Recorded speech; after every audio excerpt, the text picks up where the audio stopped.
Dear students, as we are discussing the new chapter which is titled here The New Hangman, written by Lawrence Houseman. It is a one act play. It deals with the hanging of a prisoner. Okay, so basically this play is actually a criticism of the capital punishment, that is the death sentence. So far we discussed that prisoner who is to be hanged has spent a very restless night. So he woke up early and started crying. He was, dear students, given breakfast, but he vomited. After that, he was given we can say that two strong drinks. Thereafter, the second drink made him feel better. Moreover, the governor asked the head warder to give the prisoner awaiting execution, to wait for the execution, the third drink, if it is needed. Dear students, in the meantime, the chaplain, or we can say the clergyman of this jail, comes. He is a God man, or we can say God fearing man. He is drunk. When he comes, so he was not, we can say, in the good sense, but he was drunk. He is drunk. He has to be the party to the hanging, so he was a part of this hanging process, but he is drunk. He has lost all sense of decency, and so is drunk. He is unwilling to get involved in the hanging of the prisoner. Actually, why did he drink? It is only and only that he's unwilling. Okay, he's unwilling to get involved in the process of hanging of the prisoner. He curses himself for having accepted the post of a prison chaplain. So here he curses himself. He curses himself for acquiring, or for we can say accepting the post of the chaplain of the prison. Okay, dear students.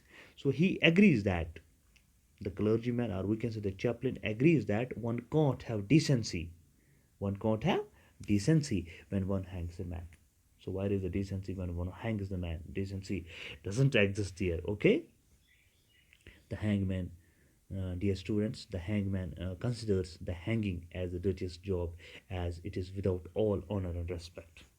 You got it here, that the hangman who refused to hang the person, he considers this hanging job as the dirtiest job, as it is without all honor and respect. Dear students, by refusing to do the hanging in the nick of time, or we can say in the meantime, the new hangman saves a man.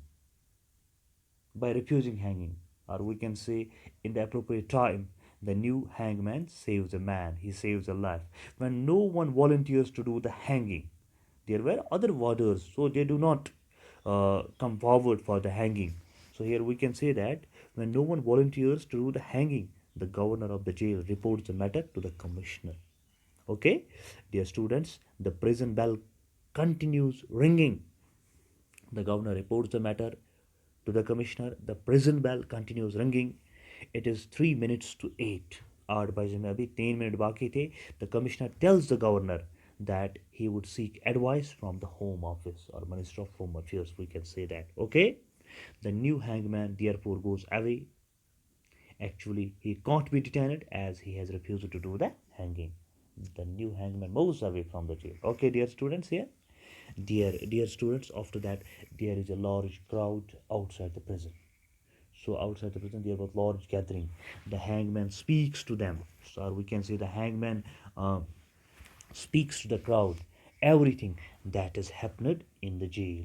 Okay, dear students.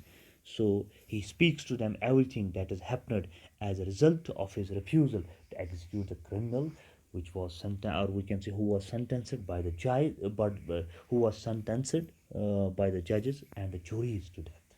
So, dear students, the crowd makes a lot of noise. When Hangman speaks to the gathering, speaks to the crowd outside the jail, they made a very lot of noise and indulges in repeating cheering. Repeated, we can say that, repeated cheering for this new hangman. Dear students, here we are left wondering whether the behavior of the hangman is justifiable or not. Or we can say it's, uh, it's amazing to know that the behavior of the hangman is justifiable.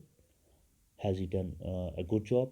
Is it justified or not? A careful and objective assessment of his conduct makes us feel. So, after the careful and we can say the objective assessment of his conduct, it makes us feel that hanging a criminal is quite a harsh punishment. So, here we can, after assessment, one can assess that it's quite a harsh punishment. Something about the capital punishment must be done. So, something about the capital punishment, about the death sentence must be done. Okay, dear students, here the earlier something is done about it, the better it would be. Okay, here we can say the new hangman, the speaker or the mouthpiece of the writer. He speaks, or we can say, or he has an assessment, a careful assessment that something has to be done. Something has to be done for this capital punishment. Okay, as soon it would be done, it would be better for each and everyone. Here we can say the play here at this very juncture, it takes a humanistic view of the problem. So it's a humanistic view of the problem of capital punishment. Dear students, the refusal of the hangman to carry out the execution of a prisoner is quite thought provoking. So we must give it due consideration. Got it here, dear students? Here we can say that this chapter, The New Hangman, finally we concluded it that the author of this chapter is against this capital punishment, and his mouthpiece in this play, in this one act play that happened in a one room of the jail, okay, is the new hangman. So the author wants to convey, or we can say the author is against, he is critical about this capital punishment, and he says that something has to be done, or we can say a due consideration has to be taken place, huh? Or we can say in order to we can revoke this capital punishment or replace this capital punishment by some severe other sentences. Got it, dear students? I think this is okay for you people. So here you got the complete summary of the chapter. Inshallah, in the next lectures, I will discuss with you the characters. Okay, thank you very much.